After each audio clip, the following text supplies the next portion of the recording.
to Wednesday, October 7th of 22's Housing Opportunity Commission meeting. I'm Fran Kelleher, the Vice Chair of the Commission.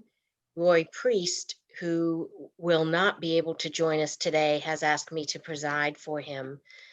And it's a reminder to everyone, this meeting is being live streamed on our YouTube station as well as being recorded and is open to the public. So reminder of those factors. We have a full agenda today, and as we adapt to our new normal of virtual meetings during the COVID pandemic, we're learning how to include some of the traditional aspects of our meeting beyond the necessary basics. A couple of months ago, we reintroduced the report from our Residents Advisory Board, which we will continue today.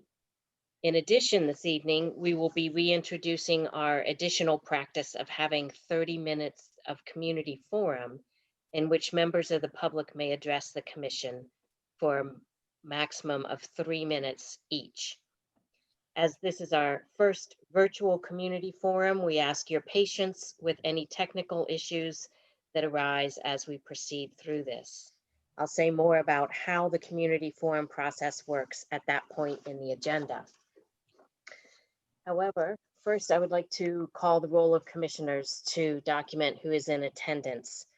As I call each of your names, please unmute yourself if you're muted and reply present or here. Commissioner Byrd. Present. Commissioner Kroom. Present. Commissioner Merkowitz. I believe I saw him. You're on mute, Commissioner Merkowitz. Sorry. Okay, you're here. Great. Commissioner Nelson. Here. Commissioner Priest.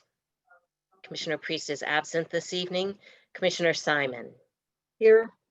Great. And I'm Commissioner Kelleher, and I'm here. We have a quorum, so we will proceed with the agenda. The first section of the agenda is our information exchange, and I invite Ms. Yvonne Cogman to discuss the Residents Advisory Board. Ms. Cogman may be on mute.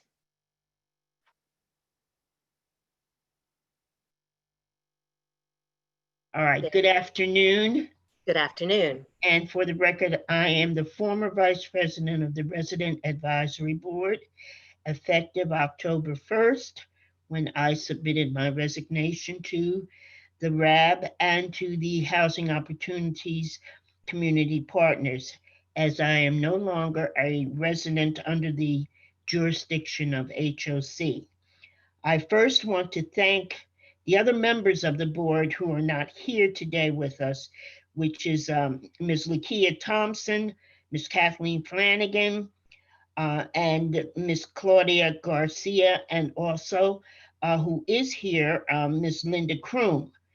I also would like to thank Mr. Stacy Spann, Mr. Fred Swan, the commissioners, and above all, Mrs. Rita Harris for their kind support and guidance for the 5 years I served as Vice President of the board. It has been a wonderful, wonderful experience, and I wish all of you the best in the coming future. Stay well, stay safe. Now, I'd like to reintroduce to you Mrs. Chantel Ridditz, who will bring the report from the board from here on out. Greetings, and for the record, my name is Chantel Ridditz. I've been a resident at Town Center Place for 14 years. I've had the opportunity to participate in many programs offered by HOC. I was a temporary employee working under the property management at Paddington Square. I also volunteered to work on the installation of the crosswalk in front of the HOC hub on Morningside Drive, which was designed to ensure safety for the residents of Town Center Place and the community. I look forward to learning and growing in this position. I would like to take this opportunity on behalf of RAD to publicly thank Ms. Yvonne Kaufman, who has served HOC residents and the Residents Advisory Board with excellent diligence, commitment, and a real concern for their issues. She worked tirelessly to bring about resolutions and offered to train me in this new role. RAD wishes Ms. Kaufman much success as she enters into this new chapter in her life. Briefly, I will give you 2 updates from our September 2020 meeting. Mrs. Kaufman was the lead on the RAB's landing page project on the HOC website. It is our intention to make the board more visible and reachable during this pandemic. Along with the board, I will lead this charge with LPA. I will be reaching out to Christina Ogden and team to introduce myself and begin the work on our HOC website landing page. RAB is in the process of recruiting new members for the board, and our plan is to interview prospective candidates in the upcoming months. All resumes should be sent to the attention of Ms. Rita Harris. Finally, to Mr. Stacy Spann, commissioners, Mr. Fred Swan, and HOC staff, I thank you in advance for your assistance in welcoming me. Again, thank you. Thank you, Ms. Reddix. Appreciate very much you're willing to step forward, and we definitely look forward to working with you. And can't say enough to thank Ms. Cogman for all of the hours she has put in to representing residents and bringing their issues and concerns to us, and all of the meetings she attended time and time again. Thank you so much, Yvonne. We really appreciate what you have done, and we especially appreciate that you are transitioning Chantel Reddix into the role so smoothly. So thank you both. You're welcome. You're welcome. And with that, our next part of the agenda is the community forum. As I mentioned, we are reintroducing this optional portion of our meeting to allow members of the HOC community and the public to address the commission. Staff have worked hard to figure out how to incorporate the practice of including community forum into our new normal of virtual meetings. Our new situation and technology require advanced sign up. So we want to let everyone know that online sign up forms and guidelines for participating in the community forum are available on the HOCMC.org website. If you go to hocmc.org/about-hoc/commissioners.html, you will find the guidelines and the form for signing up in advance. If you are viewing our meeting via YouTube, a hyperlink is being made available in the description section of your browser screen, which you can also download and use for the same purpose. As usual, the community forum is limited to 30 minutes. Scheduled speakers were contacted in advance of the meeting and will be prompted to speak by the platform moderator, Nico, as their turn begins. Please remember to respect the 3 minutes allotted to each speaker. When your 3 minutes have expired, the meeting moderator will note the expiration of time and I will introduce the next speaker. For HOC customers and others unable to address the commission this evening, you have the option to submit written comments to the commission from the same website page link provided in YouTube and available on our website. Please be sure to consult the participation guidelines to ensure your submission meets requirements. And with that, Nico, I will turn it over for our first public guest, Christopher Rigaud.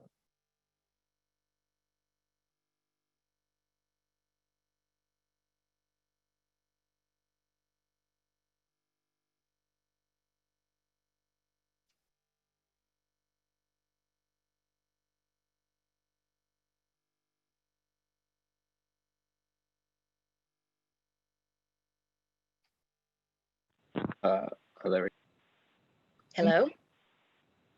Yes, can you hear me? Yes, we can, thank you. Very good. Yes, my name is Chris Rigaud, and I'm with the Bethesda African Cemetery Coalition. I am asking the HOC today to stand up for the descendants of Moses Cemetery against the corrupt forces that are currently desecrating our cemetery.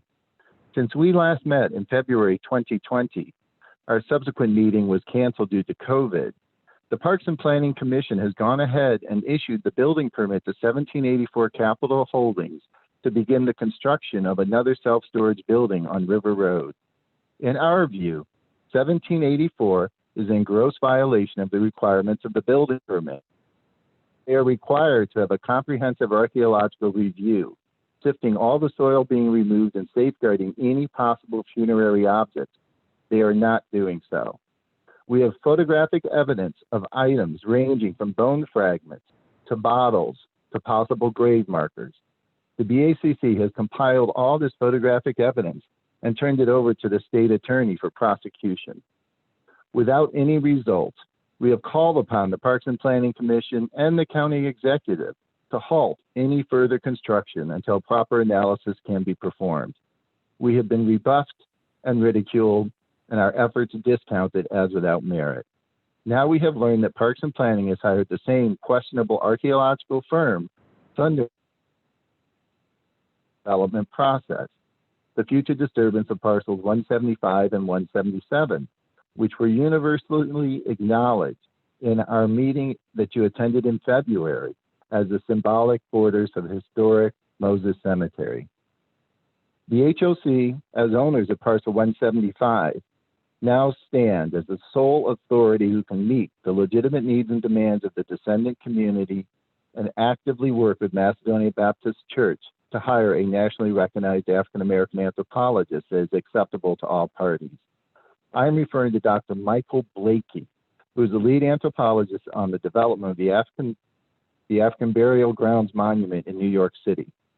We have approached him, and he is willing to work with all parties to resolve this disputed territory. It is within your authority to decide which firm will oversee future development. We ask you to schedule a meeting as soon as possible with the same parties as met in February to resolve once and for all the preservation of Moses Cemetery. Thank you for your time. Goodbye. Thank you for your comments. And with that, we will transition to our second speaker, Marcia Coleman Adebayo.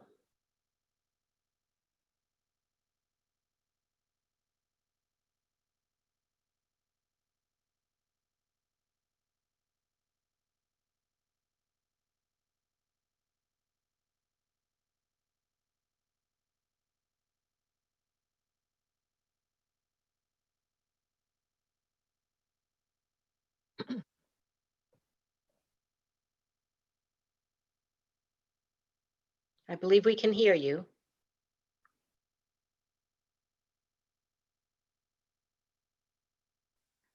Actually, I think she's muted.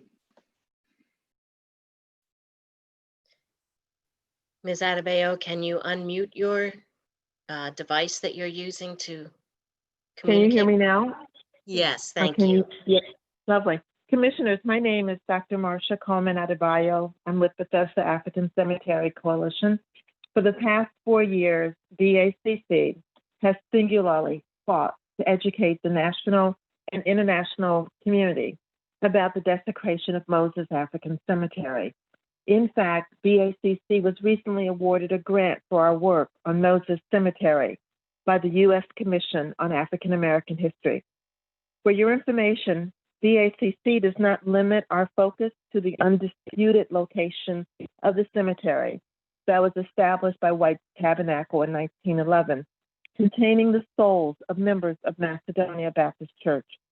When we use the phrase Moses African Cemetery, we're referring to the totality of burial sites, informal burials that contain the souls of enslaved, kidnapped Africans, and formal graves that were likely created by free Blacks after the Civil War who owned properties in the area beyond parcel 175, or mass graves that were created around the late 1950s when bulldozers tore apart their bodies, thus scattering sacred remains of African people throughout this area during the construction of the Westwood Tower.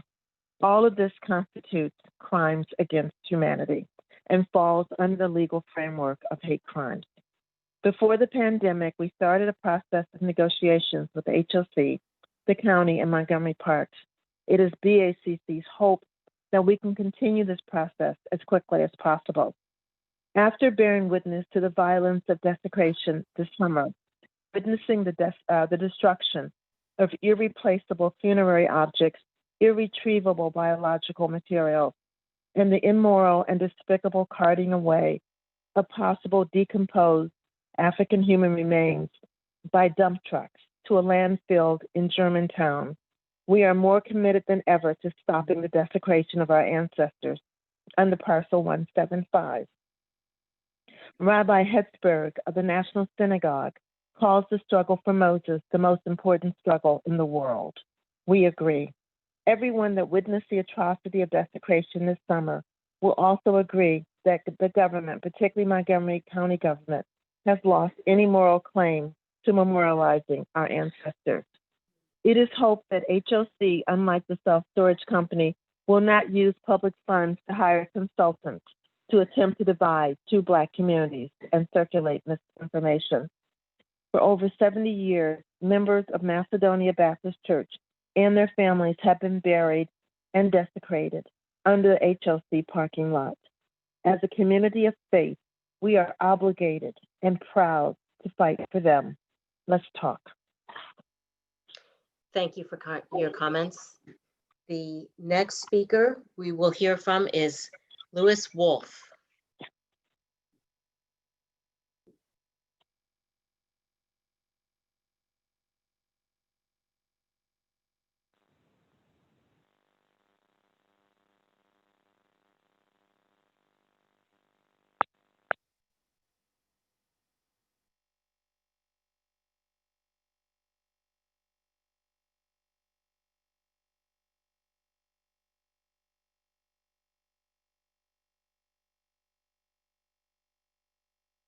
Mr. Wolf, I believe you're muted.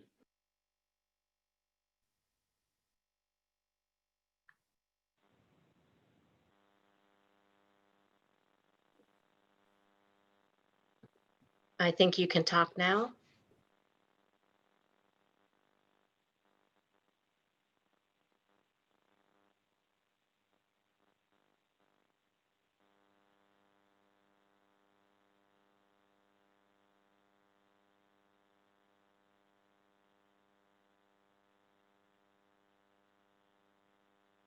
I'm not hearing Mr. Wolf, although it appears he is no longer muted. Now it appears he's muted again. Can you hear me now? Yes, thank you so much. That's Okay. great. I'm sorry. Shall I go ahead? Yes, please. Okay, yes. I'm a Washington, D.C. resident. My name is Louis Wolf. I've been very active in trying to save the cemetery site on River Road. It's called the Moses African Cemetery. And there has been heavy construction proceeding there for the last several months. But this is a site which is actually a burial ground of former slaves. And that is shown by the fact that an archaeologist has taken soil samples proving that there were human remains there. And then we have photographs showing that the construction workers are picking up bottles which are found at the site. These bottles have been shown to be the bottles not of current art, not Pepsi bottles or beer cans or anything like this. This is bottles that go back to the turn of the 20th century, and the slaves who were buried there. That's what people did at that time. African American people buried their dead with bottles or some object showing that was to honor their loved one. So this has to stop. This construction site. There are already two other storage sites there who are in business there. I happen to store some of my personal belongings in one of those storage sites. We don't need a third storage site. Absolutely not. And I also want you to know that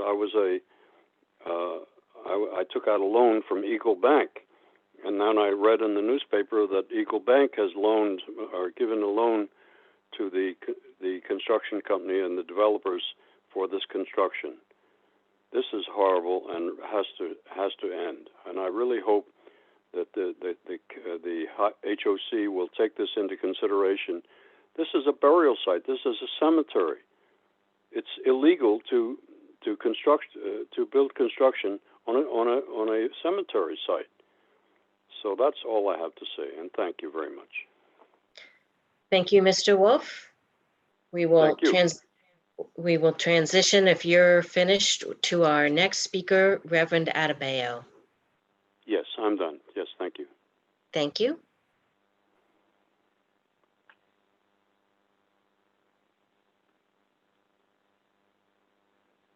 Hello. Hello, we can hear you. Thank you. Oh, okay. Chairman Priest and Commissioners, good afternoon. My name is Reverend Shegun Adebayo, the pastor of Macedonia Baptist Church in Bethesda. Let me belatedly wish Chairman Priest a very productive tenure as you lead the HOC to address affordable housing in Montgomery County. I'm here today to renew our appeal to the Commission to re-engage a conversation to memorialize the soul of our ancestors buried in Parcel 175. It is my view that we had begun to engage in a productive discourse. Unfortunately, the pandemic outbreak interrupted that conversation. You may be aware, probably aware, that we as a church celebrated the 100th anniversary of the only surviving institution of a once vibrant but displaced original African American community on River Road. While we've been in isolation, we spent perhaps the last 7 months on researching further the life of this resilient community. The more we have learned, the more convicted we are that they are highly deserving of honor. I will now attempt to lecture you on the horror, the atrocities, and the dehumanization that our people are subjected to over many centuries. Suffice to say that it was simply evil. The fact that this community was scattered and their memories were destroyed is a crime against humanity. Notwithstanding, I know that no one here is responsible for these atrocities. However, we can all recommit ourselves to do the right thing by giving voice to the voiceless and in the process redeeming our collective souls. We spent the last 4 months fighting to prevent further desecration of sacred ground along River Road. Sadly, we have had to confront the same axis of systemic racism that our people have had to deal with over the years. I'm convinced that we can do better than those agents of these horrific events.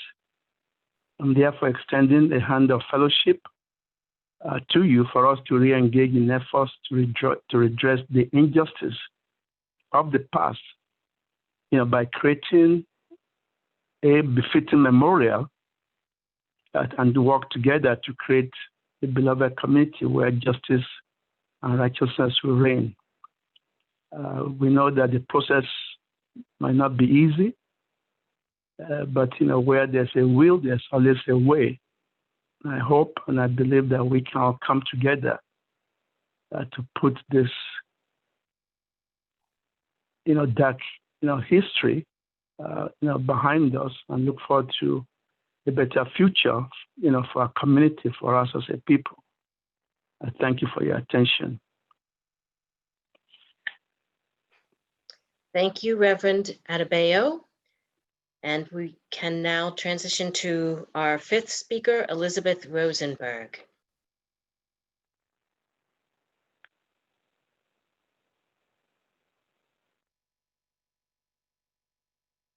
I don't believe she is on as of right now. Okay, thank you, Nico. We can then transition to Tim Willard.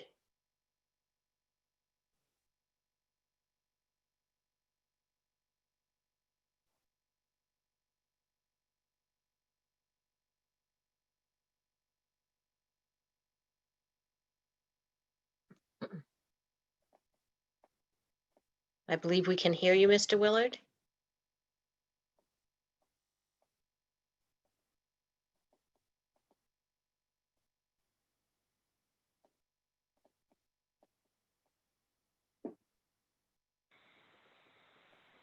Hi, I think I unmuted myself. Thank you, Um, yes. My name is Tim Willard, and I'm also with the Bethesda African Cemetery Coalition. I And believe we can hear you, Mr. Willard. it's good to see you all again.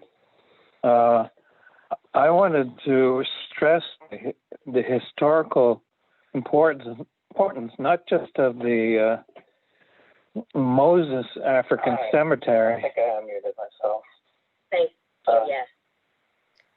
Someone in the room with you has on the YouTube station, if they could mute that. And it's good to see you all again. I wanted to stress, so there are, sorry, I got confused by the audio there. So we have used the COVID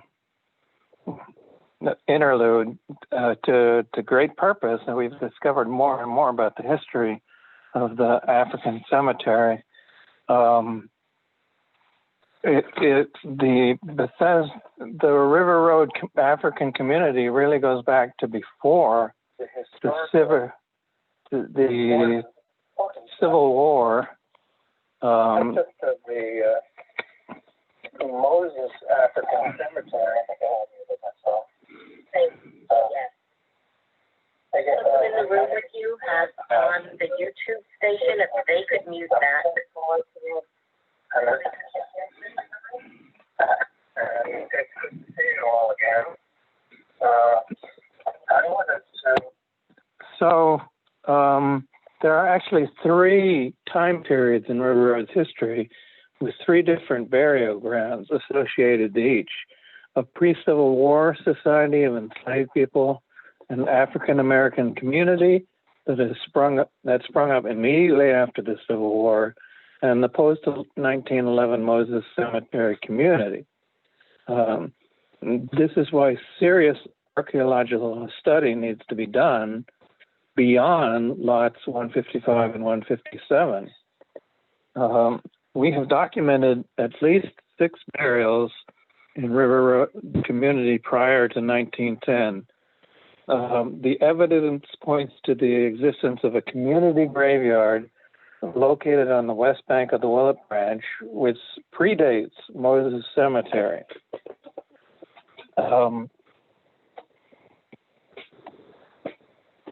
We know now that there was a church in the area as early as 1879, which may have been associated with this early cemetery, and it may have been included areas that the storage company is now digging up, which...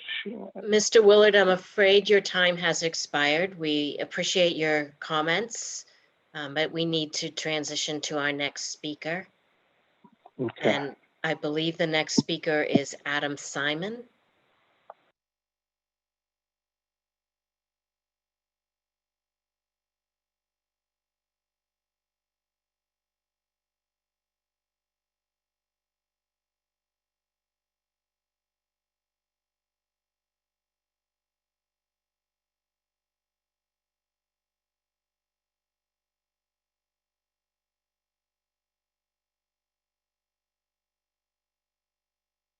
It appears as if Mr. Simon is muted.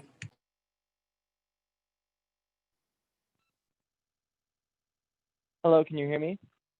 Yes, thank you. We can. Hi. Well, I just want to start by saying before my time starts that I was actually unaware that I had to live stream it, so I've been on hold without really hearing what has come before, so pardon if I am repeating at all. So, hello members of the Housing Opportunities Commission. Thank you for the opportunity to speak today. My name is Adam Simon, and I'm a resident of Bethesda, Maryland. I grew up in the Springfield subdivision just up the road from the Westwood Apartments, and my parents still live in this home. So I feel deeply connected to the well-being, justice, and health of this community.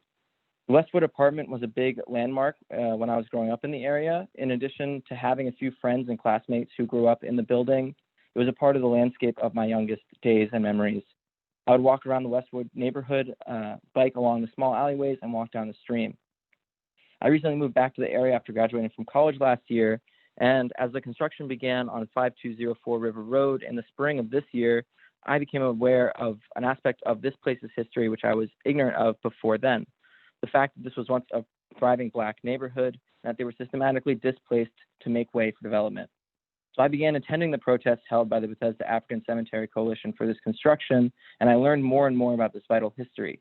I spoke with Mr. Harvey Matthews, a former resident of this area before his family was displaced. So I heard from Harvey Matthews about how the Westwood Towers were constructed where a known cemetery lay. I heard how the construction that was desecrating these graves was constantly encountering bodies and how evidence of human remains were being thrown away, displaced, and not reported. The bodies were carried away or pushed further down the hill. So as this portion of Moses at 5204 River Road has been brutally desecrated, I have witnessed how the descendant community has been purposefully sidelined from having any meaningful input on the fate of this land. So as the world begins to return to an adapted sense of normalcy after the coronavirus, I urge the HOC Commission to re-engage with the descendant community to work together to find an equitable and just resolution to this terrible history of violence and erasure. The county government has had a bad history of mistreating its Black population, but it is not too late to make this right. I would really like to just urge you all to reconsider how the HOC has treated the descendant community and has heard their complaints. I think it is not too late to ever make a change in this regard. And yeah, I think that the more that we have learned about this land from historians like Tim Willard, who I only caught the tail end of his testimony before me, or other local historians, it's clear that there's a deep, deep history here, and HOC actually has an amazing opportunity to make a change for the better in this world and the better for the Bethesda community. I really can't imagine what it would be like to have grown up down the street from a memorial or a museum that honored Black lives that came before in this neighborhood. I really can tell you, as someone who's grown up in this area, it would have Mr. Simon, changed I'm the way afraid your I look time at the has world. expired. I appreciate your comments and I thank you. We will be transitioning to our next speaker, Karen Wilson Ama Eshifu. Thank you. Thank you.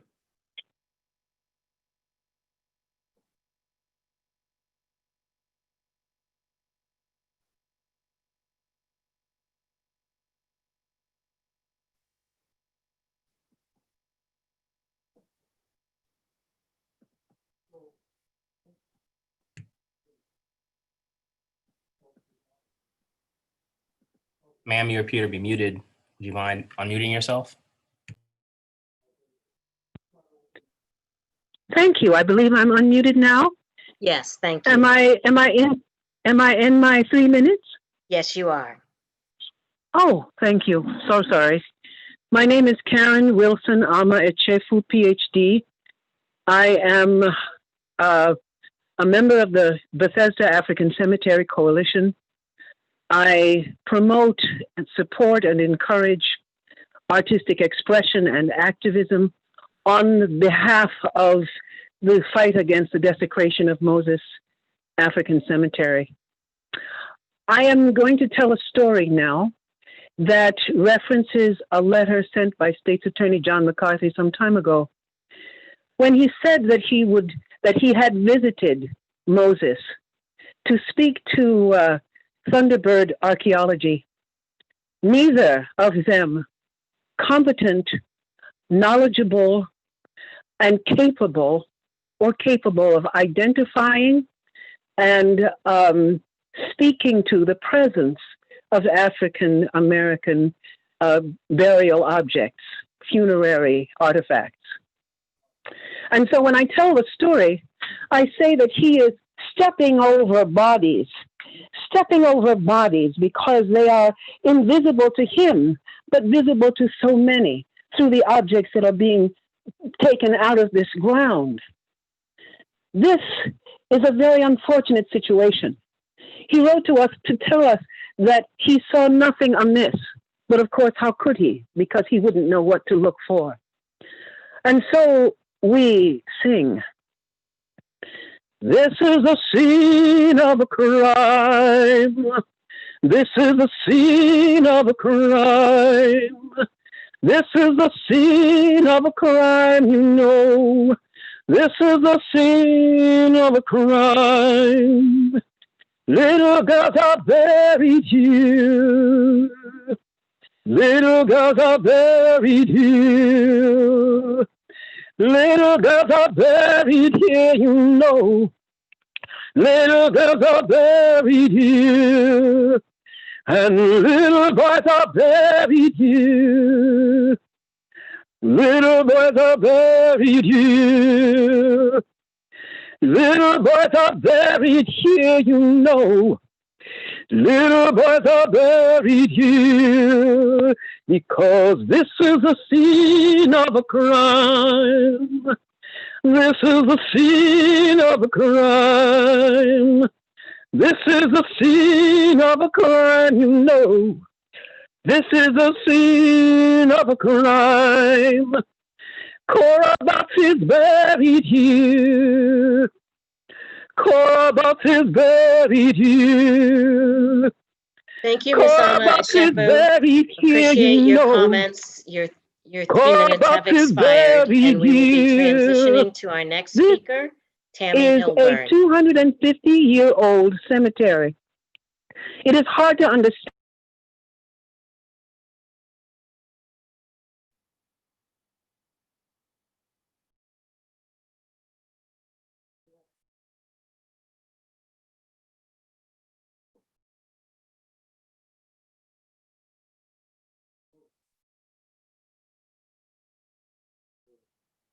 Commissioner Kelleher, do we, That's everyone who is on the list provided to me. Okay, you don't have a Tammy Hilburn. I do not. Okay. In that case, we have concluded our community forum, and we will proceed with the information exchange to the Tony Davis Memorial Scholarship Recognition piece. And Actually- Commissioner Simon will lead that section. I believe our next item was the executive director's report. and I'm happy to actually, you have the speakers, the students from the Tony Davis Award coming in right now. So if you'd Great. like, I'm happy to do it after. Thank you for correcting me, Commissioner Simon. If the rest of the commissioners agree, then we will reverse the order of these 2 items. Does anyone object? All right, Agree. thank you. Okay, thank you very much. I'd like to welcome everyone to the 2020 Tony Davis Memorial Award Ceremony. The Housing Opportunities Commission established this scholarship 20 years ago in memory and honor of Mr. Tony S. Davis. Tony Davis was an HOC employee and a colleague of mine, tragically killed in 2020, who devoted his life to volunteering, coaching, and counseling in the Seneca Ridge community.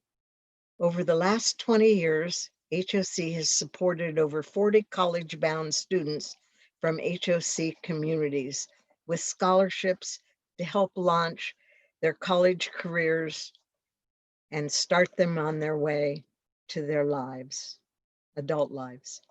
This year, we'll be awarding 3 scholarships to deserving students. And now I'd like to announce the scholarship recipients and give them an opportunity to make any remarks they care to. The first award of $3,000 goes to Michaela Robinson. Michaela is a 2020 graduate of Gaithersburg High School. Her honors in anatomy and physiology teacher describes her as having an ambitious attitude toward learning with a depth of character and tenacity. Go, Michaela. Michaela is the first person in her family to finish high school, let alone attend college. She started a girls' support group called Courageous Queens at Gaithersburg High School, and she volunteered as a school ambassador to help incoming freshmen acclimate to high school. and was the captain of her varsity basketball team. Congratulations, Michaela. We know you will do us proud, and you will do the memory of Tony Davis proud as well. Have you some comments you would like to make? Yes, I would like to say thank you so much. Go Sorry, ahead. there was background noise. But I just want to say thank you so much. I really appreciate it. And I'm going to continue to be doing the most I can, especially at college now. I've been trying to sign up for groups and everything, even though we're still at home. I was so excited because I barely win anything. So I was like, oh my God, I won. I was so excited when I got the phone call. I just was yelling on the phone. I was so excited, but I really do appreciate it.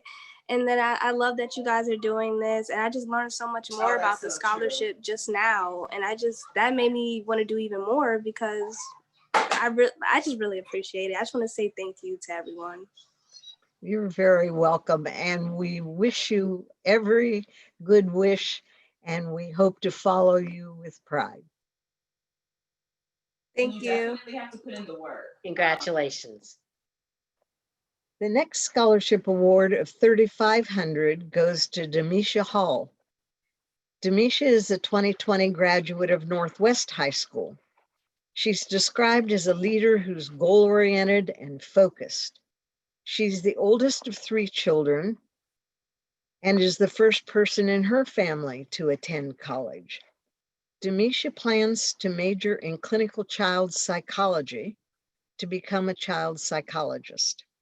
Dimisha began working in this field of her interest as an intern for Creative Kids, where she helped lead classroom activities. Her leadership skills were also honed as the manager of the varsity football team.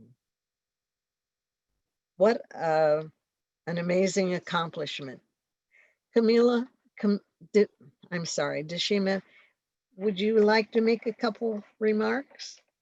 Yeah, I would like to make a couple remarks. So first, I would like to thank you guys for giving me this opportunity to win the scholarship.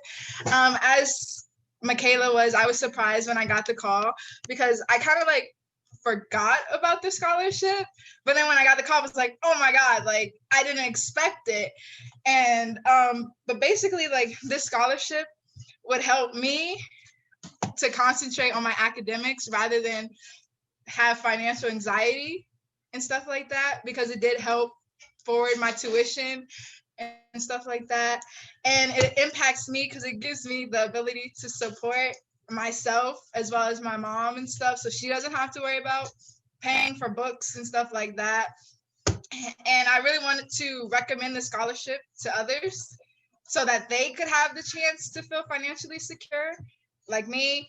And basically this scholarship would just go towards my tuition and clothes and books and stuff that I need to help succeed and stuff like that. So yeah, thank you again. Well, we'll be thinking of you. Congratulations. Thank you. And our final scholarship of $7,500 goes to Natneil Kelke. Natneil is a recent graduate of Montgomery Blair High School in Silver Spring. Natneil and his family are originally from Ethiopia and moved to the United States for a better, more secure life. Natneil is fluent in English, Amharic, and sign language.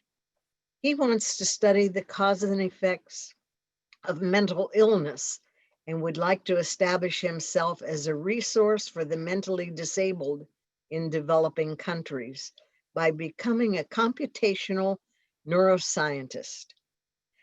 Natneil is a member of the National Society of Black Engineers, the National Honor Society, Nu Alpha Theta Honor Society, and the W.E. Du Bois Honor Society. He's won the first place award in FIRST Robotics Chesapeake District Championship and a second place award in Catathon National Robotics Designing Competition. Natneil, this is awesome. And we are so proud of what you have accomplished. And we look forward to hearing from you. All right. Well, thank you. Good afternoon, everyone. My name is Nate Kelke. My full name is Nathaniel Kelke, but I go by Nate. It's a great honor to be here to share my story with you guys.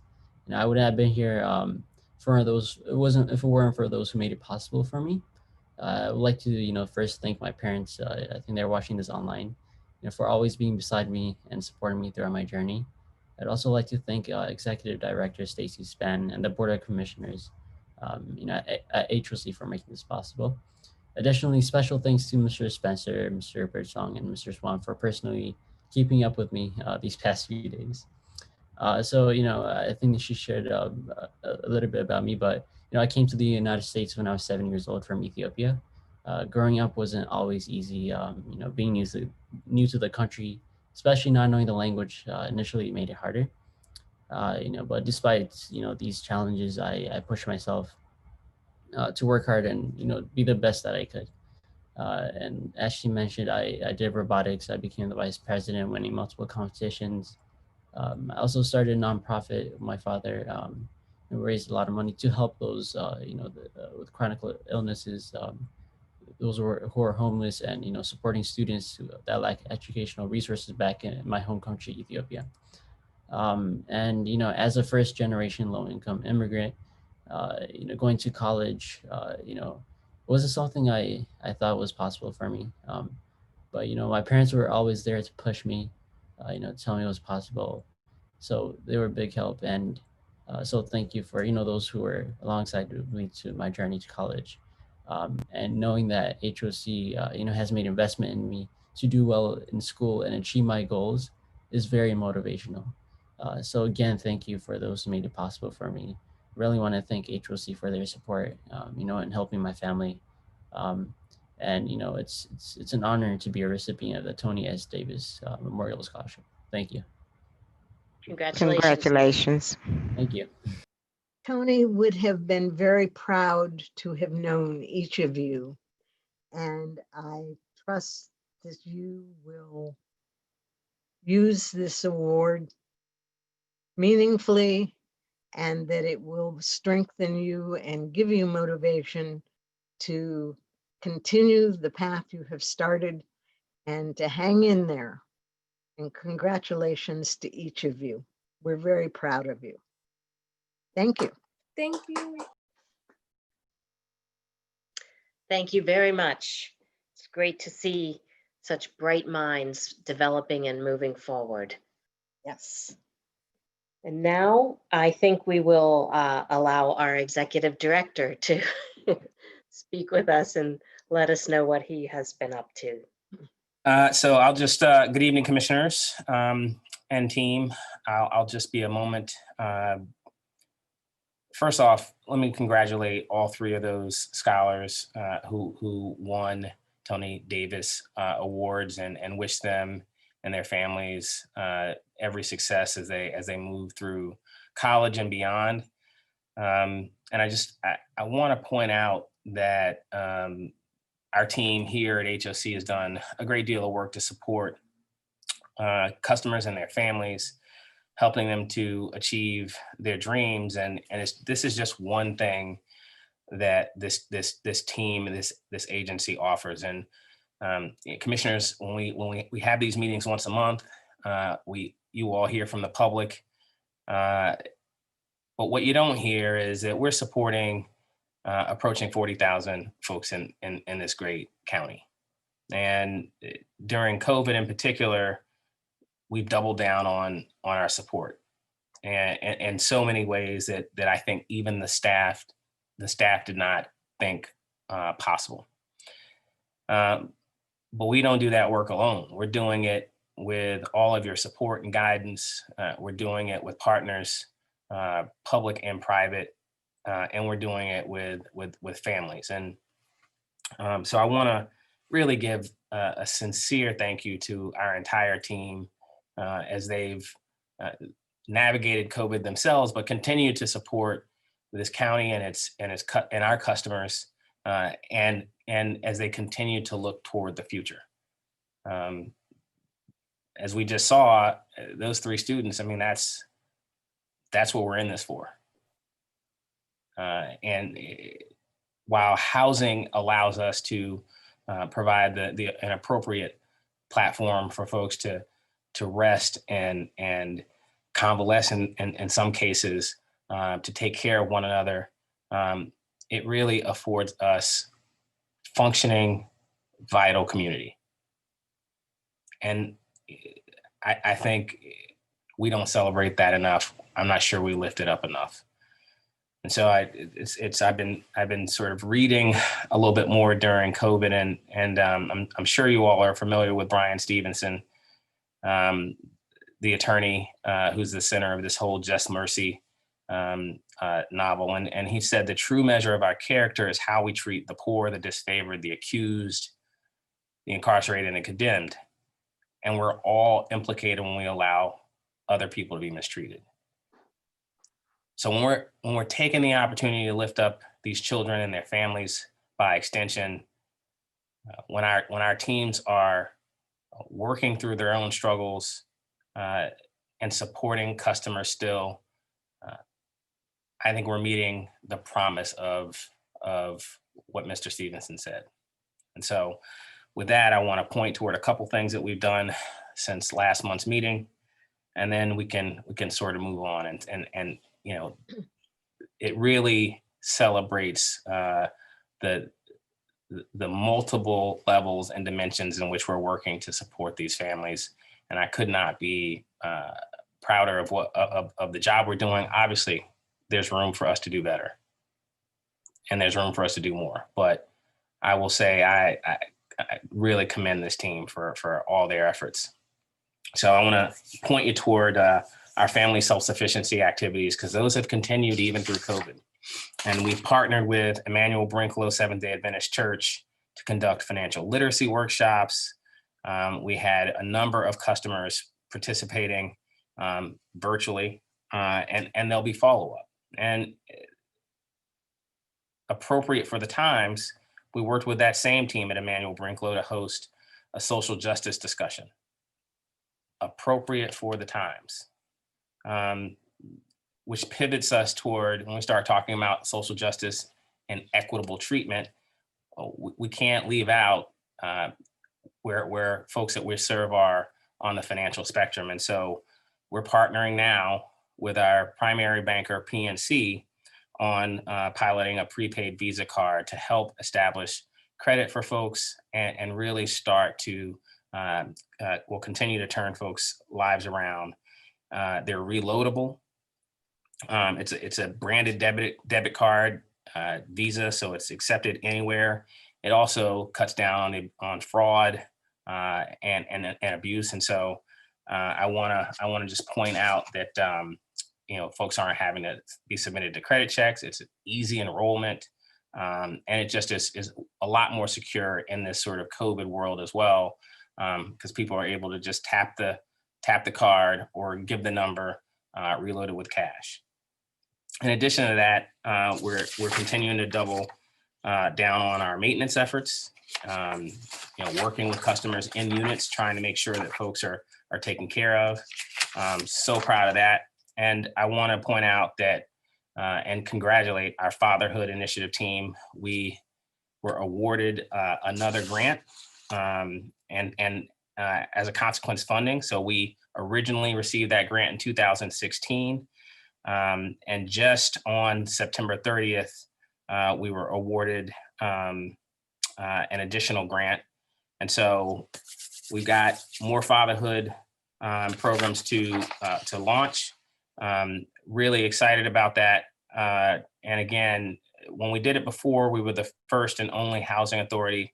We're now starting to see other housers enter the space, but this is a $998,000 annual award for us. So it should not go unnoticed, all the hard work that this team has done to put itself in that position. And then finally, some of you were able to attend virtually HOCP's 2020 Inspire celebration. We were able to raise $110,000 a little bit over that actually. And we had an incredible band.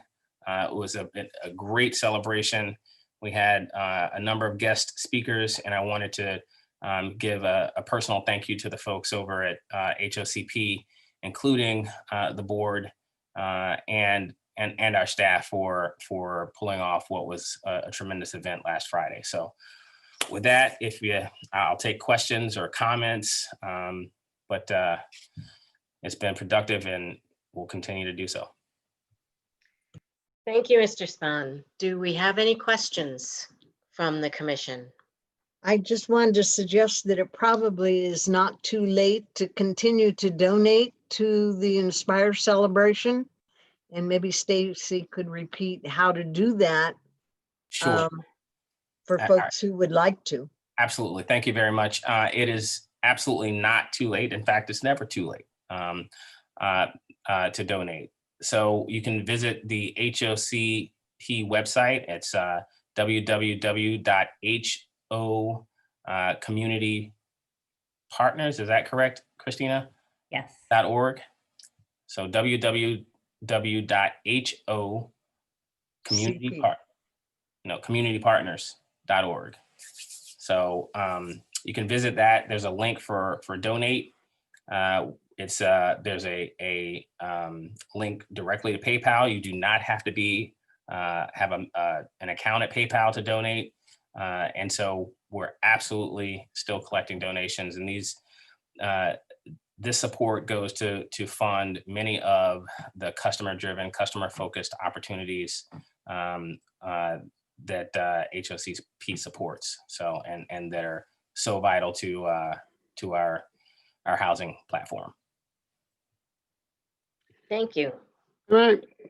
Just my comment is kudos to the staff.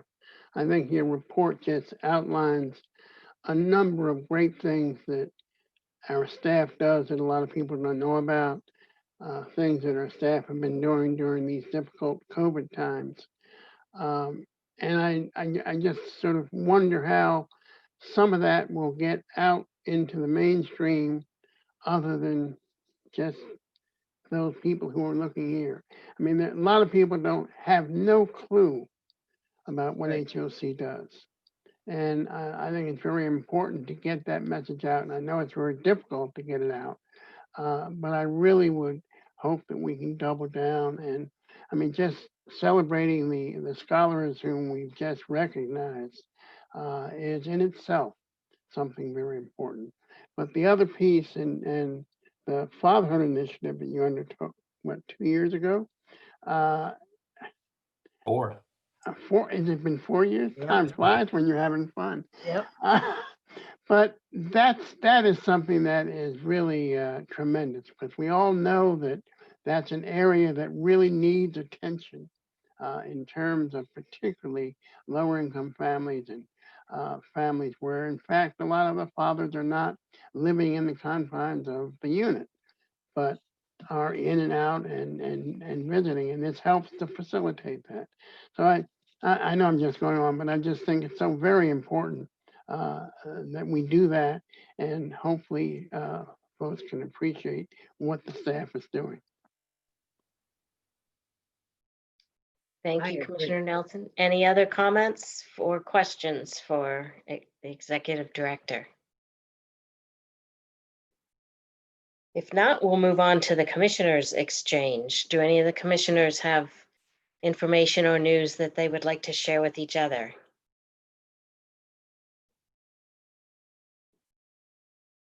No.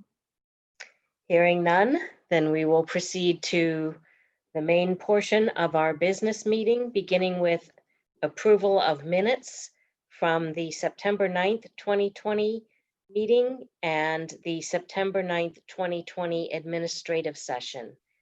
Is there a motion to approve these minutes? So moved. Pamela Bird, I second. Okay, so who was the person that moved the? Jackie Simon. Thank you. So moved by Commissioner Simon and seconded by Commissioner Byrd. for approval of the minutes of September 9th, 2020, and approval of the minutes of September 9th, 2020 administrative session. Is there any discussion? Hearing none, I will move to the vote. All of those in favor of approval of the minutes of September 9th, 2020 and the minutes of September 9th, 2020 administrative session, please say aye. Aye. Any opposed? Hearing no opposed, it's unanimously approved for the minutes of September 9th, 2020 and the minutes of September 9th, 2020 administrative session. Next, we will move to report and recommendations for Budget, Finance, and Audit Committee. And I would ask Commissioner Nelson if you would introduce those items. You're on mute, Commissioner Nelson. Thank you. The first item is a recommendation from the staff for the commission to accept the fourth quarter FY20 budget to actual statements. These statements have been fully discussed with the BF&A committee, and the committee supports the recommendation of the staff. And with that, I will turn it over to Cornelia to start the report. Thank you, and good evening, Commissioners. For the record, I am Cornelia Kent, the Chief Financial Officer, and the first item from the BF&A is again the acceptance of the fourth quarter FY20 budget to actual statements. So the agency ended the year with a net cash flow surplus of $2.7 million, which equates to about 1% of our total operating budget of $279 million. I'm going to introduce Tomi Adebo, our Assistant Budget Officer, to walk us through the rest of the details. Thank you, Cornelia. Good afternoon, Commissioners.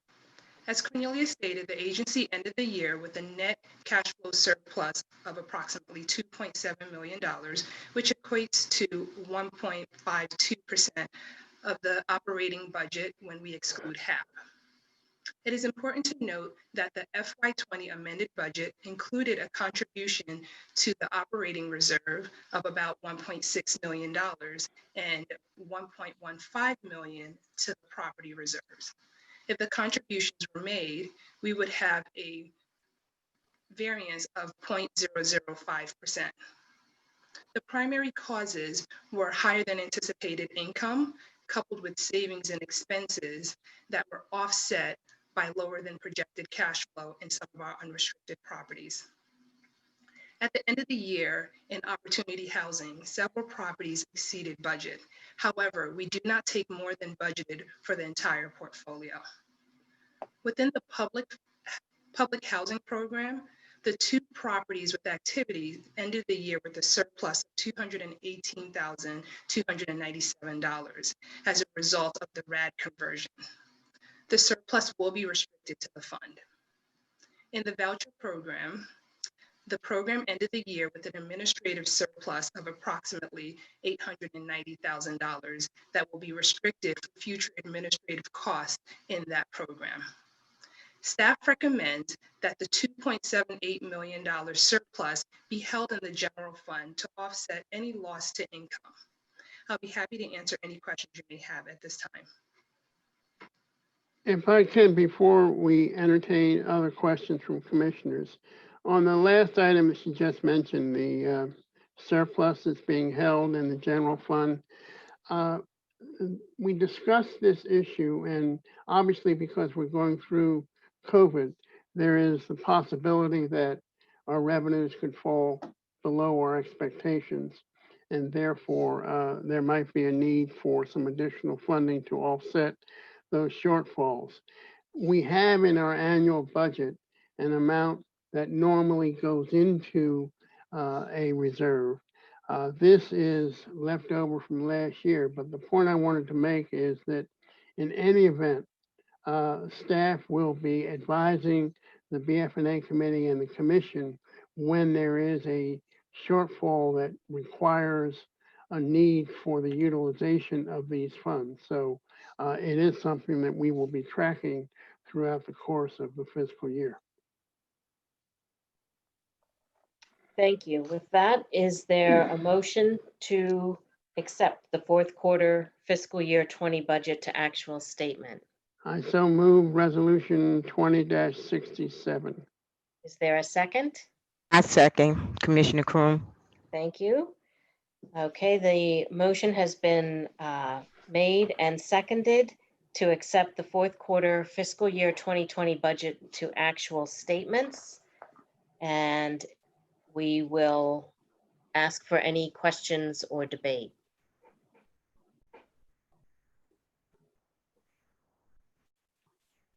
Hearing no questions, I will move to a vote. All those in favor of accepting the fourth quarter fiscal year 20 budget to actual statement, please say aye. Aye. Aye. Is there anyone opposed? Hearing no opposed, the motion is approved unanimously. The next item is the authorization to write off uncollectible tenant accounts receivable. And again, I will ask Cornelia Kent to, along with her staff, go through this item. Thank you, Commissioner Nelson. And again, the next item is the authorization to write off the uncollectible tenant account receivables for the fourth quarter for FY20. For the fourth quarter for FY20, we are requesting a write-off of $34,000. And just the total for FY20 was approximately $252,000. With that, I will ask Eugenia Pascal, our controller, to go ahead and walk through the rest of the details. Good afternoon, everyone. For the record, my name is Eugenia Pascal, Controller. The agent's current policy is to provide for an allowance for tenant accounts receivables, which have been outstanding for over 90 days. The staff also recommends to the Commission on a quarterly basis the write-off of uncollected receivables from past tenants. The proposed write-offs for the fourth quarter ended June 30, 2020, amounted to $34,196. This total includes $16,940 unpaid receivables from Opportunity Housing properties, largely from former tenants at MPDU 64, Commander Court, and $15,403 from past tenants at Rad 6, Washington Square. Supportive Housing contributed $1,853 to the total as well. The write-offs were attributed mainly to tenants who skipped, those who voluntarily left their units, tenants who passed away, purchased a home, had a transfer of job, or left to live in a nursing home. The total write-offs for fiscal year 2020 and fiscal year 2019 were $252,265 and $673,796 respectively. The decrease in fiscal year 2020 was mainly due to a decrease in BPC 1 and 2, Seneca Ridge, Sandy Spring, Kangar, and McKinney program. The next anticipated write-off will be for the first quarter of fiscal year 2021, which will cover July 1, 2020 to September 30, 2020. If you have any questions, we'll be happy to answer them. Thank you. Well, the BF&A committee supports this recommendation. I'll remind my colleagues that this is something that we go through every quarter with the staff, and we go through it rather thoroughly because it's obviously a great concern to us all. While the numbers, in one sense might seem high, when you compare them with the total rents receivable, it's not. And when you consider that we're dealing with low-income tenants, many of whom are in the throes of furloughs, layoffs, and the like, it's probably not as bad as it could be, but it is something that the staff is working on.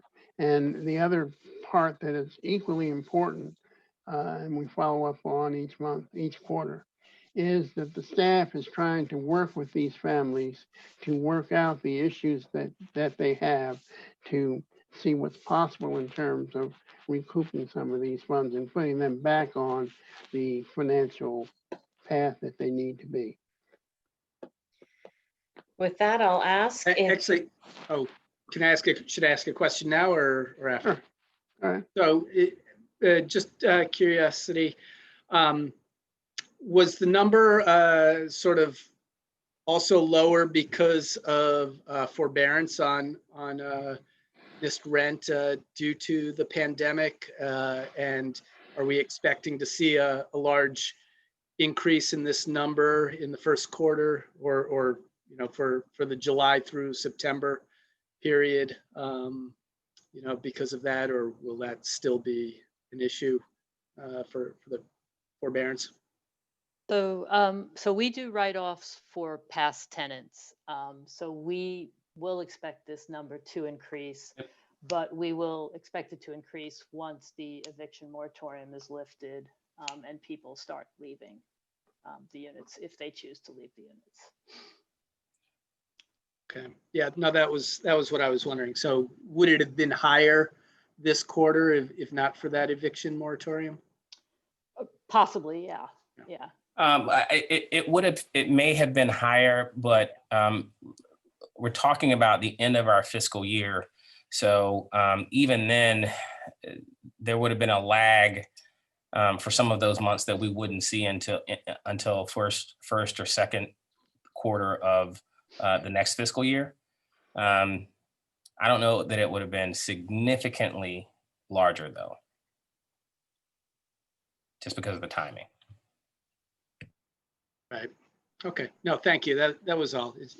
So, but we may be looking at a higher number later on, which is understandable given the circumstances.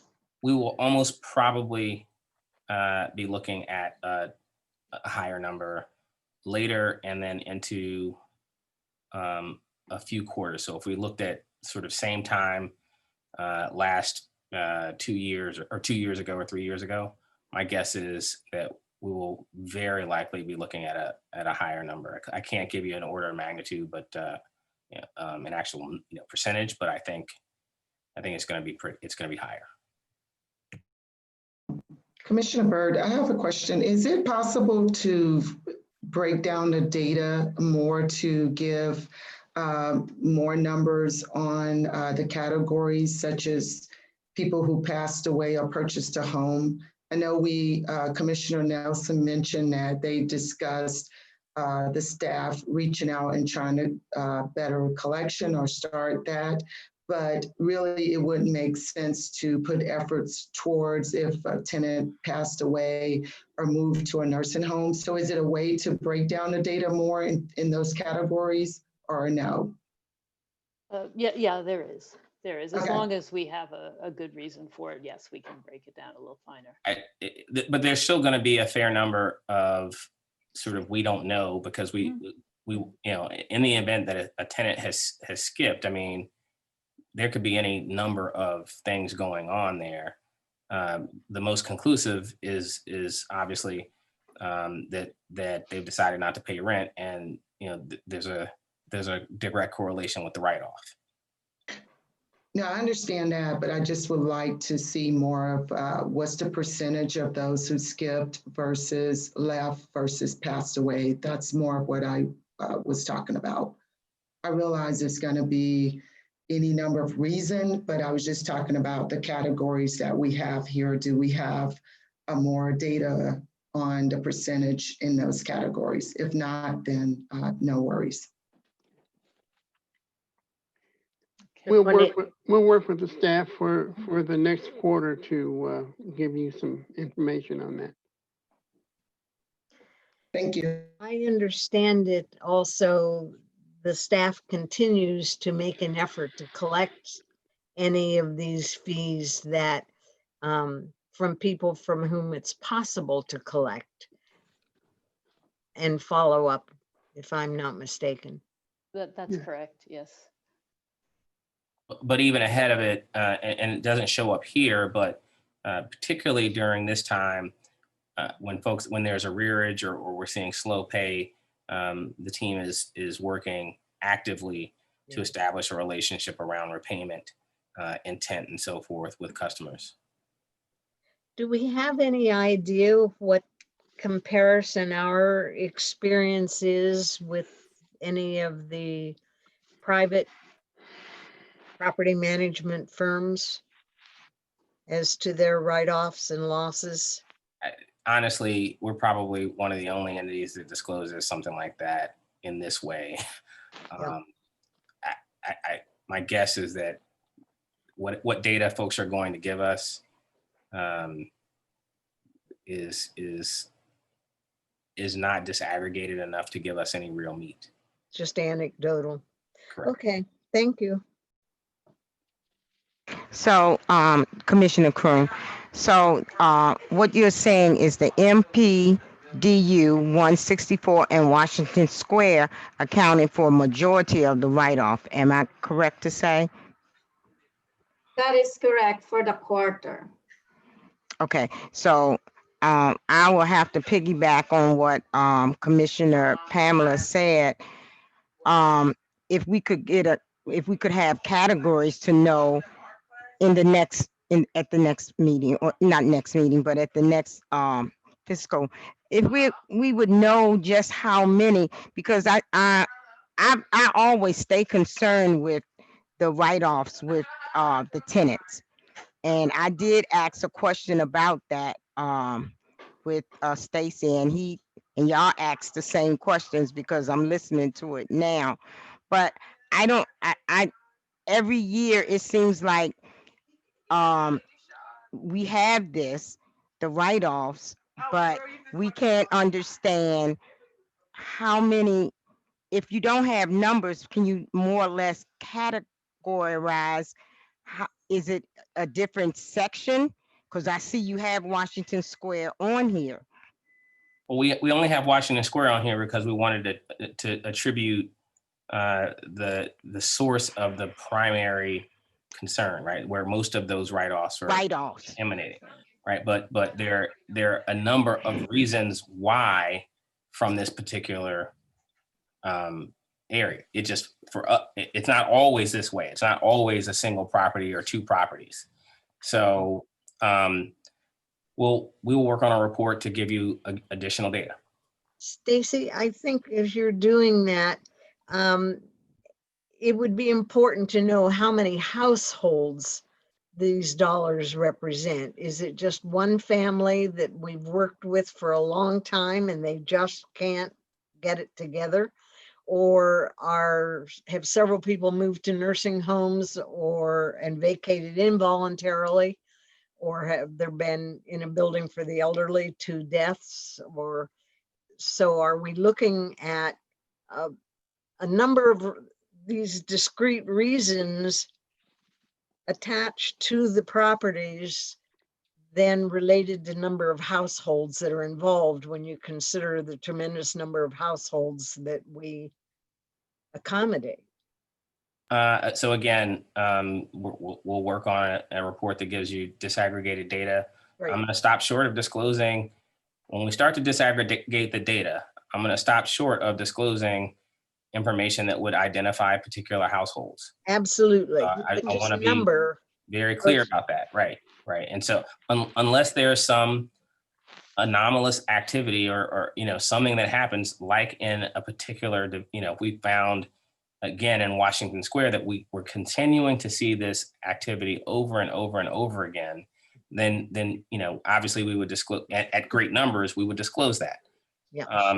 But when we start to disaggregate it at the level that you're asking for, tenants who skipped or passed away, then I start to identify the actual property identified with it, then it's easier to identify individual households. And so that's that's actually not relevant to the write-off activity. Well, and maybe if we only did it annually, I don't know whether my colleagues would be satisfied with that, but maybe just an annual glimpse at what appears to be the underlying causes.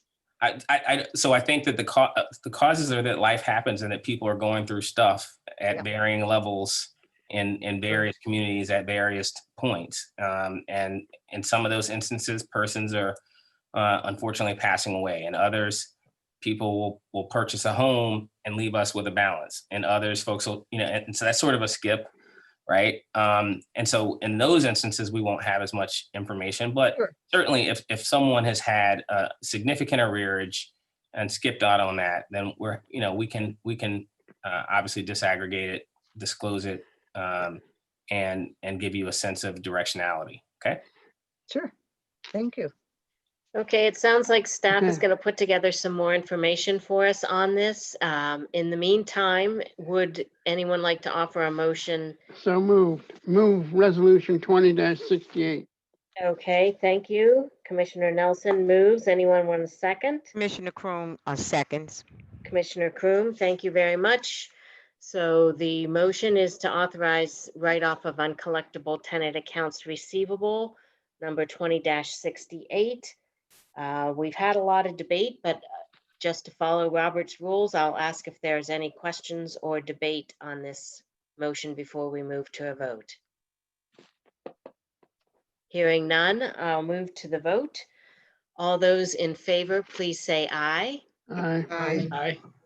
Anyone opposed? Hearing no opposed, the motion moves unanimously. The next item is the recommendation for acceptance of the calendar year 2019 audit for 900 Thayer and HOC at the Upton 2. Again, Cornelia, you and the staff want to go through that. And thank you, Commissioner Nelson. And as mentioned, we are asking for acceptance of 2 of the audits we've completed for calendar year 19. And again, Eugenia Pascal, our controller, is going to go ahead and walk us through that. Hello again, commissioners. HOC is the managing partner for the 900 Thayer Limited Partnership and HOC at the Upton 2 LLC. The calendar year 2019 audits for these 2 entities have been completed and have received a standard and qualified audit opinion from their respective independent CPA firms who did the audits. There were no management letter comments for either audit. The staff requests acceptance of the calendar year 2019 audits for the 2 properties by the commission. The BF&A committee reviewed this request and supports staff recommendation. Thank you. I move approval of resolution 20-69. Commissioner Byrd, I second. Thank you. There has been a motion made to accept the calendar year 19 audits for 900 Thayer LP and HOC Upton 2. Second by Commissioner Byrd. Is there any debate or question on this motion? Hearing none, I will move to a vote. All those in favor, please say aye. Aye. Aye. Are there any opposed? Hearing none, the motion passes unanimously. Next item is a recommendation from the staff for approval to renew property management contracts for the Metropolitan of Bethesda LP, Strathmore Court, and Strathmore Court Associates LP. And I believe Millicent is going to give us that report. Yes, hello. My name is Millicent Anglin and I'm an asset manager in the Property Management Department. I'm requesting approval to renew the property management contracts for Metropolitan of Bethesda LP, Strathmore Court, and Strathmore Court Associates LP. The current contracts with Bozzuto expire on October 31st, 2020, and I'm requesting that the contracts be renewed for 1 year through October 31st, 2021. The Metropolitan is a 308-unit mixed-use, mixed-income development in downtown Bethesda. Metropolitan of Bethesda LP owns 92 units in the Metropolitan, and these units are restricted to households earning up to 50% AMI. Strathmore Court is a 202-unit mixed-income development in North Bethesda. 51 units are restricted to households earning up to 50% AMI, and 151 units are unrestricted. Both properties are well maintained and have stable occupancy. Metropolitan of Bethesda LP is currently 99% occupied, and average occupancy has been 98% over the past year. Strathmore Court, including both affordable and market rate units, is currently 94% occupied, and average occupancy has been 95% over the past year. In HOC's customer survey completed in March 2020, Bozzuto received the highest maintenance score, 3.7 of 4, of all the management companies we work with, and they received the second highest overall score of 3.45 out of 4. The renewal contracts will be performance-based, so fees will be lower if revenue declines below budgeted expectations, or if the property receives less than an 80 on a REAC inspection. Staff recommends renewing the contracts with Bozzuto for Metropolitan of Bethesda LP, Strathmore Court, and Strathmore Court Associates LP for 1 year. The BF&A committee reviewed this request and supports staff's recommendations. Do you have any questions? I move approval of resolution 20-70. Commissioner There. Byrd, I second. Thank you. There's a motion to approve renewal of the property management contract for the Metropolitan and Strathmore for 1 year. It has been moved and seconded. Is there any debate or questions?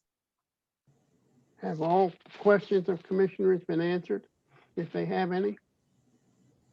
My questions were answered. Thank you. Okay. Anyone else have questions, comments? No? With no questions, I will move to the vote. All those in favor of approving renewal of property management contracts for the Metropolitan and Strathmore for 1 year, please say aye. Aye. Aye. Any opposed?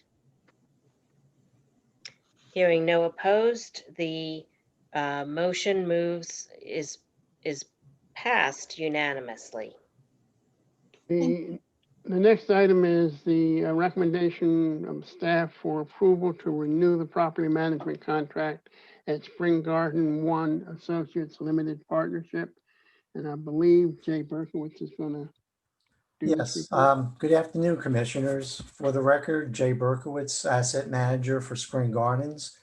The property management contract with Spring Gardens 1 Associates Limited Partnership is expiring November 30th, 2020, and staff requests that the contract be renewed for 1 year.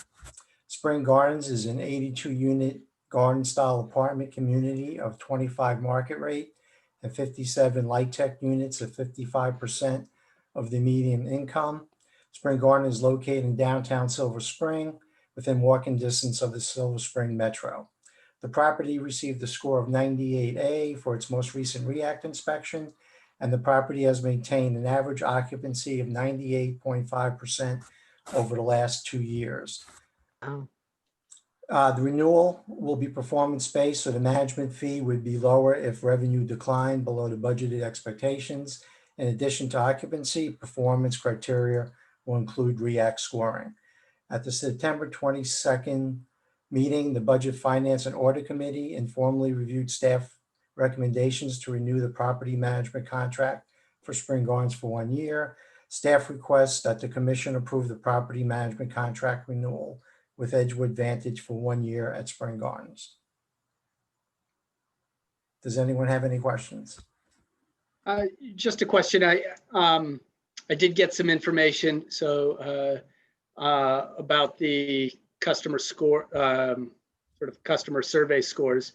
And I saw that, so Edgewood gets a 3.05, which is sort of middle of the scoring, it said, for the management companies you work with. It doesn't sound terrible out of 4, but sort of middle of the road.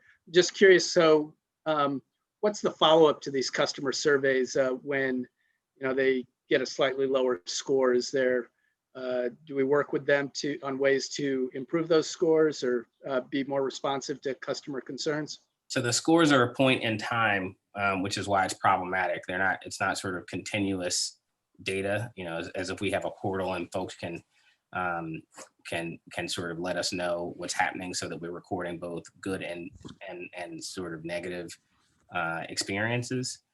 So there's obviously going to be a flaw in point in time data as a consequence of that.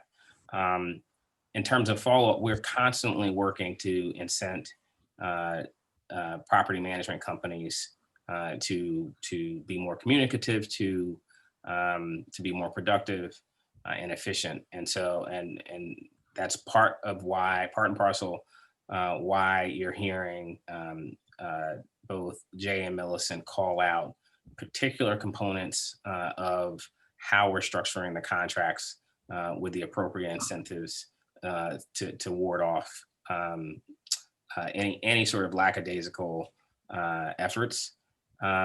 But this is a people business, and so some days they're gonna do really, really well, but we'll never hear about it, right? That's not when we're gonna get the survey. Most days they're gonna do okay, and we might hear about it. Right. No, and I did appreciate the note I got said that there had been no customer complaints against. Right. So. But even if there are, Sure. take the unit count and I mean, every company every partner we work with, it drops the ball, including us. So, we have to take that in stride and work at continuous improvement and being communicative, but also making sure that our contracts have the right incentives and that we're not, sitting out of industry norms. No, yes, and that's exactly right, Stacey. It's the continuous improvement that I was mostly concerned about. Yeah. No, I think generally every single one we're working with does relatively well there. I can only think of one where we're that I challenged by. So yeah. And I would share that customer satisfaction measurement is one of HOC's areas for continuous improvement. They have been growing in this aspect for the past couple of years. I think with the survey that was done that had 4 different components that we ended up with sub scores in for each of them. I think going forward, we'll be looking at, were all of those 4 meaningful? Is there anything else that should be in instead? Obviously, the pandemic kind of disrupted some of the staff's focus on these issues, but the agency has been making progress in doing this, and we will all make sure they continue to commit to making progress in doing this. So, okay. Thank you. We need a motion. Move approval of resolution 20-71. Second, Commissioner Simon.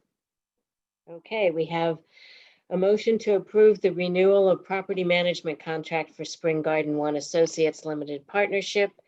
Moved and seconded. Is there any additional debate or questions? Hearing none, I will go to the vote. All those in favor of approving to renew the property management contract for Spring Garden 1 Associates Limited Partnership, say aye. Aye. Aye.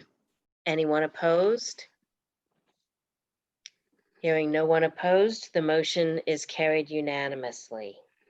The next item is the recommendation of the staff for submission of the county FY22 mark or maximum agency request ceiling. And I guess, Cornelia, you're going to start that one? Yes, thank you again, Commissioner Nelson. So we are asking authorization to submit the county FY22 mark. And again, Tomi Adebo, our Assistant Budget Officer, is going to walk us through the details. Thank you again, Cornelia. Staff has been informed that the submission deadline for the FY22 mark to the County Office of Management and Budget is October 30th, 2020. The agency will be required to submit a county maximum request ceiling for FY22 not to exceed $6,824,693. I'll be happy to answer any questions you may have on this item at this time. If there are no questions, I would move approval of resolution 20-72. Is there a second? Second. Commissioner Byrd seconds. Thank you, Commissioner Byrd. There's a motion to authorize submission of the county's fiscal year 22 maximum agency request ceiling called the MARC. It has been seconded. Is there any further debate or questions? Hearing none, I will move to the vote. All those in favor, please say aye. Aye. Is anyone opposed? Hearing no opposition, the motion carries unanimously. That's the end of BF&A report.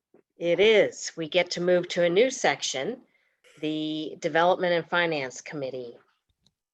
Yes, and the only item we're presenting for consideration at this time is the approval to increase the income limits for the single-family mortgage purchase program.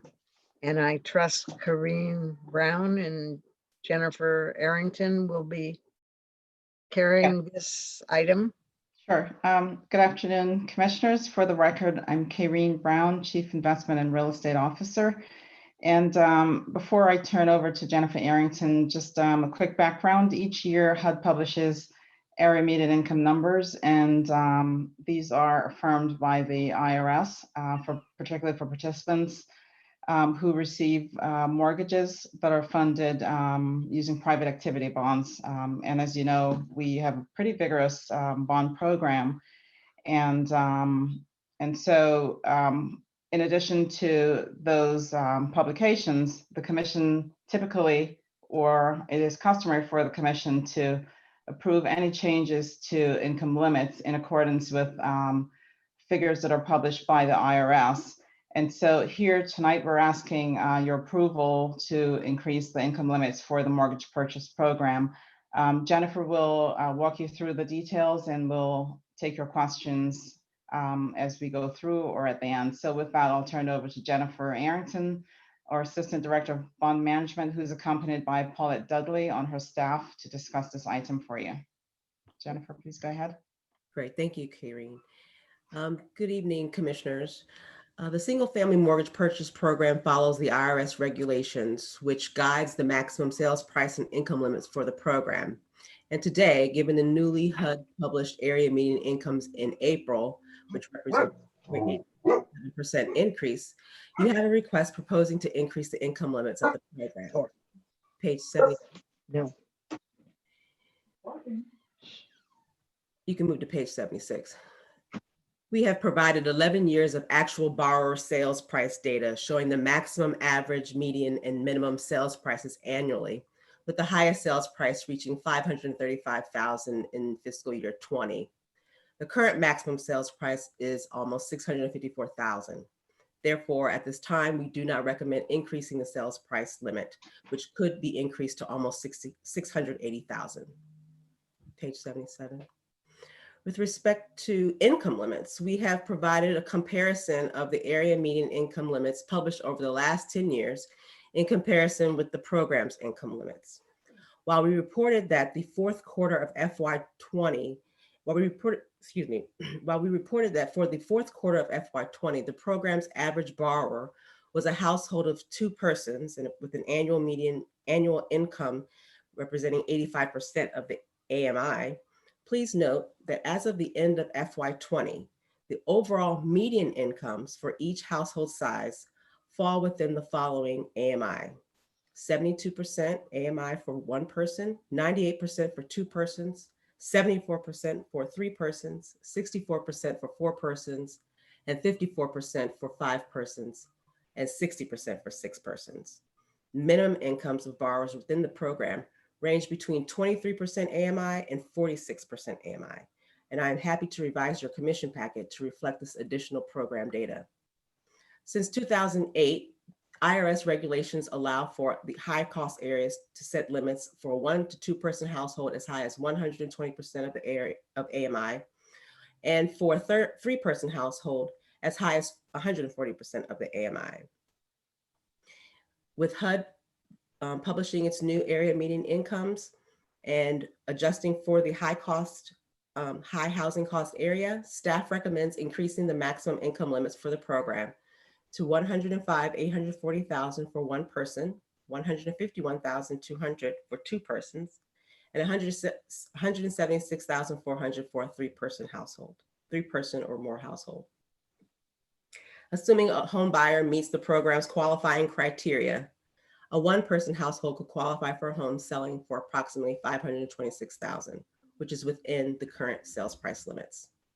Increasing the program's maximum income limits, which is focused on first-time home buyers of lower and moderate incomes, will continue our reach of millennials and multi-generational households and will not exclude the more affordable incomes from access to the program. And if you have any questions, I'll be happy to take them at this time. I'd like to just insert here for those who have not followed this program that this program is intended for first-time buyers and is limited to first-time buyers and is intended to serve moderate income households as well as lower income households that might not well be served by the general marketplace. And I think it's important as these increases that we have to put it into the perspective of the current marketplace and the cost of housing in the Washington metropolitan area generally, but in Montgomery County. And this program is limited to properties in Montgomery County, where the competition is frankly exceedingly fierce at the moment due to very low inventory and the rapid rise in prices, such as lumber, which has increased 100% in the last months since COVID, which is driving up the costs in the marketplace. So raising the limits captures a few additional households that are struggling to be competitive in this marketplace, but we are serving a very broad spectrum of people that generally have been at a disadvantage in the marketplace. And I really value the work of the staff in trying to find the balance between the costs and the affordability and the income limits that IRS allows. So thank you for all of that effort. And are there other questions? If not, I'll just jump in and thank the staff. I had asked for some additional data on median incomes of the borrowers and received that, and I was very pleased to see that it does seem to reach fairly well down. Definitely there are going to be limits on how far down you can reach for home ownership. That's right. But it does appear, in several cases, not all, but the median was lower than the average. Even where it's higher, it's not, except in maybe one case, too much higher. But that's the median. That means at least half are at that lower income level. So thanks to the staff for adding that supplemental data, and just appreciated seeing that the program is reaching that far down. Yes, I think the agency needs to be very proud of that. If there are no other questions, I move approval of Resolution 2073 to increase the income limits of the single family mortgage purchase program as recommended by the staff. Is there a second? Commissioner Byrd, I second. Thank you, Commissioner Byrd. The motion on the floor is to approve to increase the income limits for the single family mortgage purchase program. Is there any additional debate or question? Hearing none, I will move to the vote. All those in favor of approval to increase the income limits for the single family mortgage purchase program, please say aye. Aye. Aye. Any opposed? Hearing no opposed, the motion carries unanimously. Thank you very much. I will now entertain a motion to adjourn temporarily so that we can move to Development Corporation meetings. Pursuant to section 3-305. Did somebody have something else to say? I'm sorry. I believe first we need to just move to the Adjourn. Development Corporation meeting, which will still be an open session, is my understanding. We're just adjourning the commission meeting. Yes, to move to Development Corporation for the Metropolitan Development Corporation. So there being no further business, I will But wait a adjourn. minute.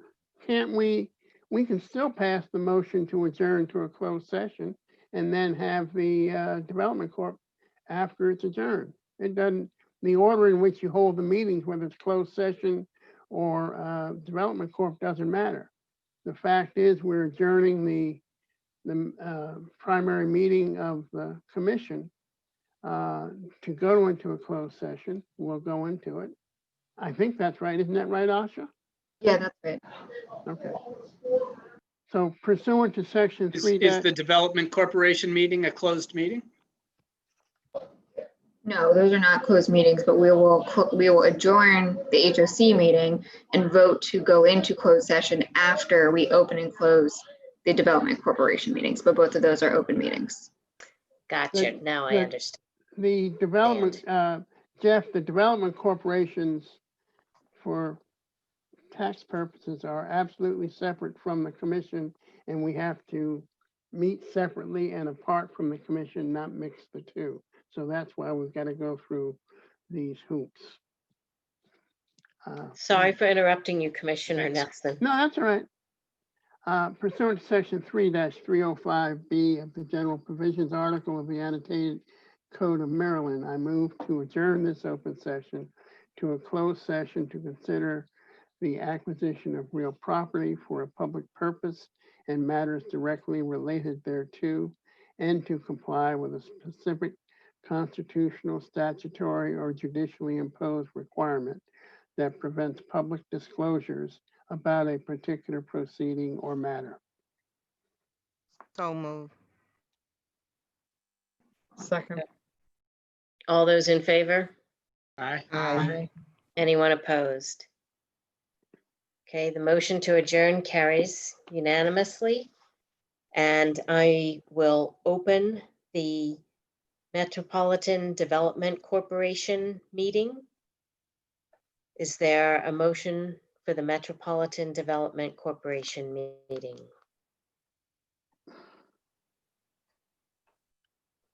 Isn't that the development?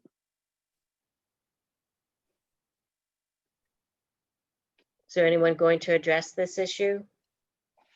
Or offer a motion that we renew property management contract? Yeah, I thought that was when it. Yes. My name is Millicent Anglin, and I'm an asset manager in the Property Management Department. I'm requesting approval to renew the property management contract for Metropolitan Development Corporation. The current contract with Bozzuto expires on October 31st, 2020, and I'm requesting that the contract be renewed for 1 year through October 31st, 2021. The Metropolitan is a 308-unit mixed-use, mixed-income development in downtown Bethesda. Metropolitan Development Corporation owns 216 market-rate units in the Metropolitan. The property is well-maintained and has stable occupancy. Metropolitan Development Corporation is currently 94% occupied, and average occupancy has been 93% over the past year. The Metropolitan received a score of 97A on its most recent REAC inspection. Also, in HOC's customer survey completed in March 2020, Bozzuto received the highest maintenance score of 3.7 of 4 of all the management companies we work with, and they received the second highest overall score of 3.45. The renewal contract will be performance-based, so fees will be lower if revenue declines below budgeted expectations, or if the property receives less than an 80 on a REAC inspection. Staff recommends renewing the contract with Bozzuto for Metropolitan Development Corporation for 1 year. BF&A committee reviewed this request and supports staff's recommendation. Do you have any questions?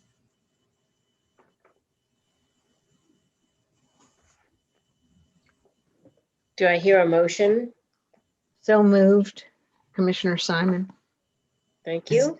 Commissioner Byrd, a second. All right, we have a motion and a second That's to 05ME. approve the renewal of property management contract for the Metropolitan Development Corporation for 1 year. Is there any question or debate? Hearing none, I'll call for the vote. All those in favor, please say aye. Aye. Aye. Aye. Any opposed?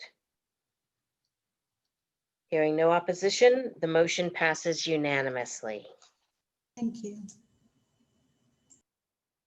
We will now move to close the Metropolitan Development Corporation meeting and open the Montgomery Arms Development Corporation meeting. For the record, Jay Berkowitz, Asset Manager for Montgomery Arms Development Corporation. The property management contract with Montgomery Arms is expiring December 21st, 2020, and staff requests that the contract be renewed for 1 year. Montgomery Arms Development Corporation is a 129-unit garden-style community of 12 project-based units, 52 units at 60% median income, 10 McKinney units, and 55 market units. The property is located in the heart of downtown Silver Spring. The property received a score of 99A for its most recent REACT inspection and has maintained an average occupancy of 97% over the last 2 years. The renewal will be performed in space, so the management fee would be lower if revenue declined below budgeted expectations. In addition to occupancy, performance criteria will include REACT scoring. Staff requests that the Board of Directors of the Montgomery Arms Development Corporation approve the property management contract renewal with Edgewood Vantage Management for 1 year at Montgomery Arms. Any questions? Jay. Approval of resolution 20-003MA. Commissioner Byrd, a second. Thank you. The motion on the floor is to approve the renewal of property management contract for the Montgomery Arms Development Corporation for 1 year. Are there any questions or debate? I had a question. I wanted to know, I was trying to ask Jay, what number of renewals is this? You said an additional 3 1-year renewals. This one would be the last, there's no renewals remaining after. Okay, so this is the last Yes. renewal. That is correct. Thank you. Yeah, commissioners, I'm glad this question has come up quite a bit. So on renewals, so we build them in, but it gives us a forced look back at what's happening with the property management company. It's not really intended unless there is some activity that we just can't tolerate to force us necessarily to go back out, but really to give us the option. But I want to also point out, we have a 30-day out in all of our contracts for property management. So if we needed to terminate for convenience, that's in there. So this is just one more mechanism that forces us to do kind of a true up. How is our relationship working? How well is it functioning? Are we jointly accomplishing what we need to? And so unless there is a real issue, and it's happened before, we won't bring them to you all for renewal. But I think, Stacy, the other part is that the commission, at least historically, has sort of asked for this so that we could, in fact, be kept up to speed in terms of the performance of our third-party managers. That's so correct. This is a way for us to take part in that process and to acknowledge your recommendations. Yeah, no, that's correct. I think the only difference is that we're doing more work to point them in the right direction. We're more aggressive now Yes, right. in management of the relationship than we had been previously when this was, that said, I think that the two are complementary and work well so far together, so. And since you're on that, I should remind you, particularly on this one and all others that maybe were in the last year, that the recommendation should come in advance of expiration of the contract so that we have time to consider. No, we appreciate that. Thank you. Okay. Is there any other debate or other questions from the commission? Hearing none, I'll move to the vote. All those in favor, please say aye. Aye. Any opposed? Hearing no opposed votes, we will unanimously pass motion 20-003, and having no other business, will close the Montgomery Arms Development Corporation. I'd like to move we adjourn with a 10-minute recess between meetings. And if Patrice, you'd be kind enough to send me the Link for the closed session. yes, I would appreciate it. Thank you. Absolutely. Okay, so I have 5:57, so in I'm 10 not sure I minutes- have the link either, Patrice, if you wouldn't mind. Thank you. Sure. Patrice can just send it to all of us. That'd be great. All right. At about 6:07, we will reconvene. Thank you. Thank you. Thank you. Bye-bye.